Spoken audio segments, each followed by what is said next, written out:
A traditional technique that's been used for years is force perspective, in which if you have two people of the same height and you want to make one of them look smaller, you simply take that person further away from the camera.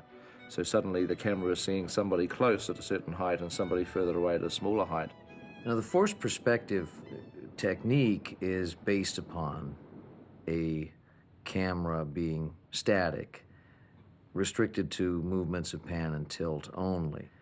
I did give a little talk to some of the guys about a week before they started, just the crew, about, force perspective and how it works. As long as I stayed behind it, like this, I would appear to be behind the same thing that, that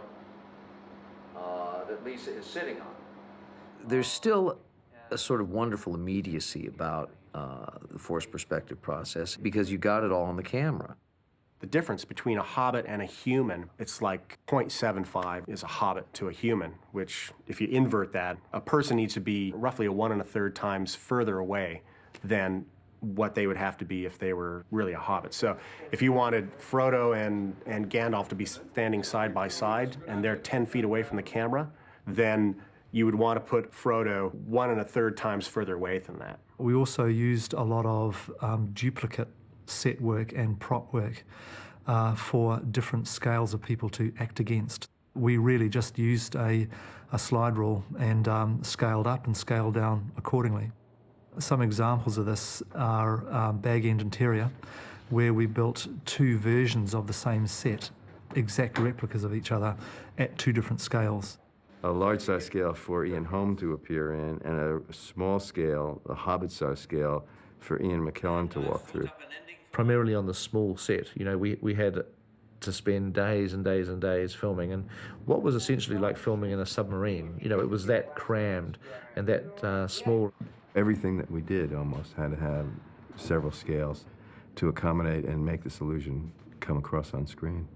Every book in the bookshelf of Bag End, every piece of parchment, every prop had to be built perfectly replicated at two different sizes. You would build Gandalf's cart in two different scales, and it also had a force perspective split rig on it so that you could get Gandalf and Frodo sitting side by side, apparently, although in fact Elijah Wood was sitting much further back from the camera than Gandalf, and you just pull the illusion off by the way you stage the scene.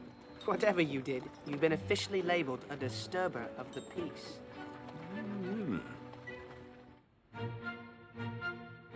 What we've done with some of our force perspective shots is be able to move the camera for the first time. That they were always techniques that required the camera to be locked off, because once you started to move the camera, it would give away the illusion of one person being further away when you're really wanting them to look like they're side by side. In order to get the camera alive, we started thinking about ways of using motion control in order to doing what we call moving force perspective shots using slave motion control bases.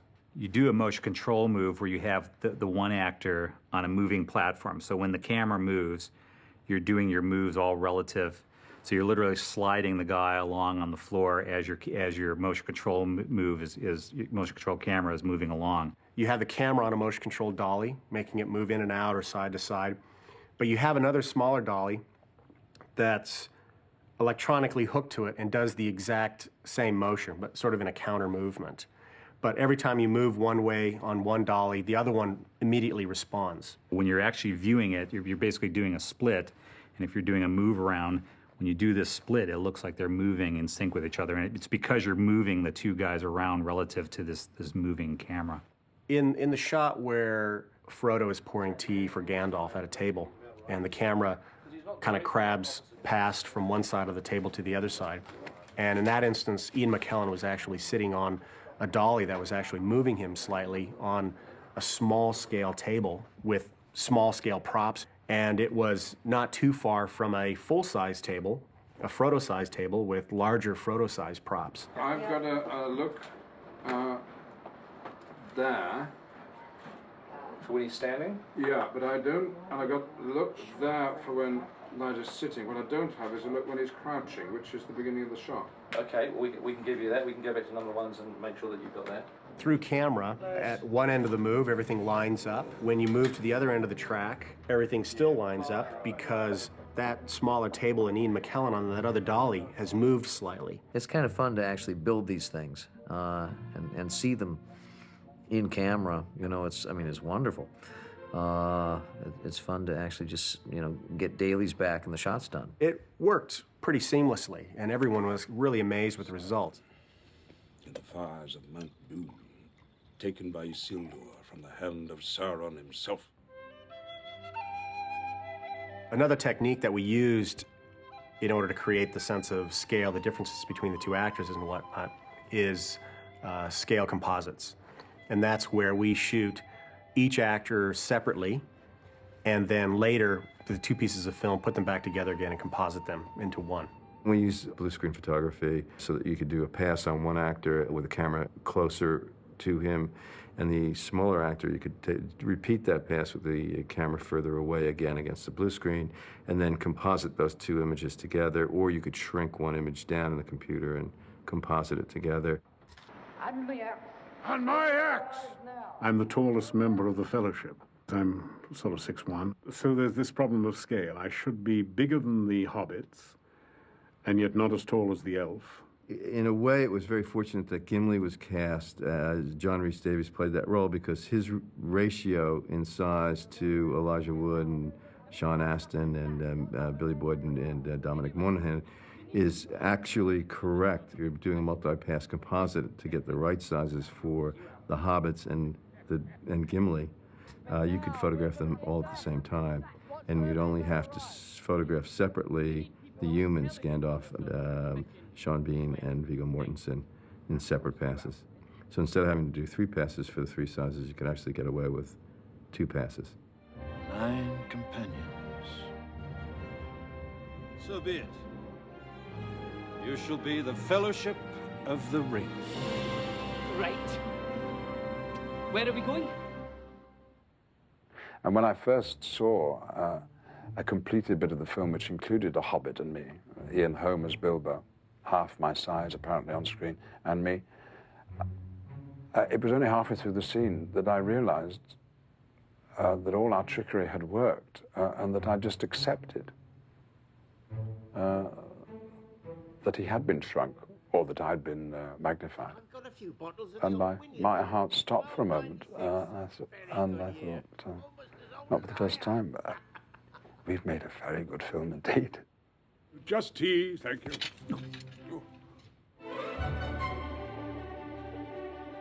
Some other techniques that we used were as complicated as a very sophisticated stilt walking technique that Richard Taylor's group devised, so that you could put people into these big rig things and would extend their legs, and they had oversized costumes made and remote controlled hands that were twice normal size.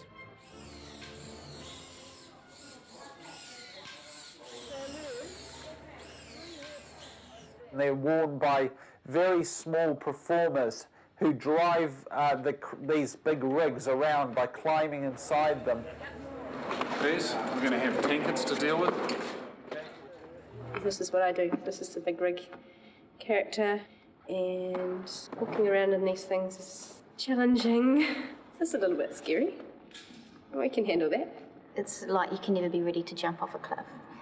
You just have to take a big breath and go for it. So when you go through the streets of Bree, or you go into Bree itself, there are a few big rigs used in that sequence. They could walk through the foreground or the background of a scene and make and be much larger than the hobbits. Peter was really good at kind of visualizing that and knowing his shots, and knowing that if he's doing a shot where he's looking down in the bar and he has the hobbits there, he could literally have just guys with big clothes on and big rubber hands walking by, and which sounds very corny, and you would never want to do that in a wide shot. But in a tight shot, you're only seeing this much at the patron, and he just walks by. And so, but it still gives you this feeling that guys are walking by, and that they're only 3'6" tall. Finally, we also have to use some scale doubles. We did a worldwide search for people that were actually, I think, about 4 feet tall, and found a number of very good people that have actually acted. Looks like you're hitting a mark a bit too much, Karen. Okay. And you say, "It's great to see you, Gandalf." And the jump, and you sort of the jump, the hug is almost like a catch.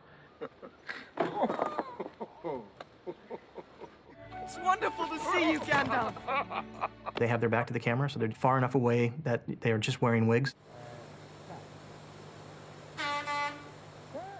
And in some cases, they're actually wearing prosthetic masks that are life casts of the actors that they're actually standing in for, that were done by Richard Taylor from the workshop. As silicone slip-on masks, where we've sculpted exact copies of the lead actors and then made small silicone masks of them that our scale doubles will wear and achieve a number of the more simply got shots.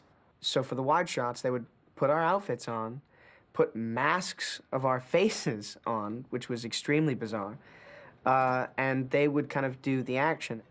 And we've got Big Paul, who's was one of our doubles, who is over 7 feet tall and huge and but perfectly proportioned. Paul is sitting at this moment in one of the oversized boats. We call him Tall Paul, which is sort of redundant because if you know him, you know how tall he is. So I mean, Paul's got to be 7 feet or more tall. 7'2". He's 7'2", and he's doubling Aragorn. We use them very sparingly in the film, but they also are part of the arsenal that help us create this feeling of size, perspective, and ratio. We did use face replacement in the film. There are a few scenes in the first film where an actor's face has been put on top of another stand-in's body. Frodo carrying him away from the bridge at Khazad-dûm. He's screaming for Gandalf. That's a face replacement shot. Again, a lot of the basic techniques that we're doing have been around in one form or another for a long time. And it's just a matter of, the tools are there. How are you going to use the tools for your situation? What I love is that we employed every trick from like absolute latest state-of-the-art digital technology to, rubber bands, chewing gum, like whatever you could drag out of a hat, all these old sleight of hands. For us, the approach was very much, let's use whatever will work. I think in New Zealand they call it number 8 fencing wire. And they're referring to this sort of sensibility that we do whatever it takes to get the shot. None of this will be noticeable on screen. It will all seem to be just happening in front of your eyes. The whole shot is a moment in a scene where you're just reinforcing on the audience this whole idea of scale in just a slightly gratuitous way, making people go, oh, cool, wow, how did they do that? I think Pete does exactly what Tolkien does, is he mentions that the hobbits are very small, and then he forgets about it for chapter and chapter and chapter, and then it'll come in again, and you don't have to make a big thing of it. And then you do shots like that every now and again just to remind the audience, and then the rest is the audience imagination.